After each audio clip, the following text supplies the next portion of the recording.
Wanasema mapenzi yanaitesa dunia.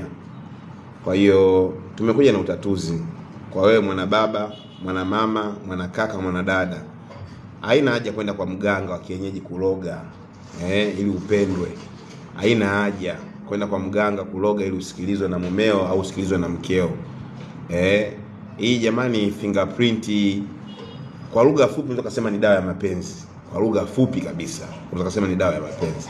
Lakini ndugu zangu, hii ni kiboko ya mchepuko.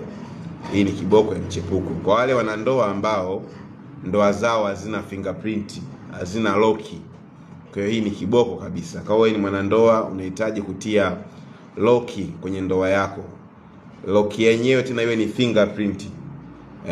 Kwa hiyo jamani, hii ni kiboko. Kuna watu wanauliza, jamani, dawa za mapenzi zipo? Dawa ya mapenzi ipo.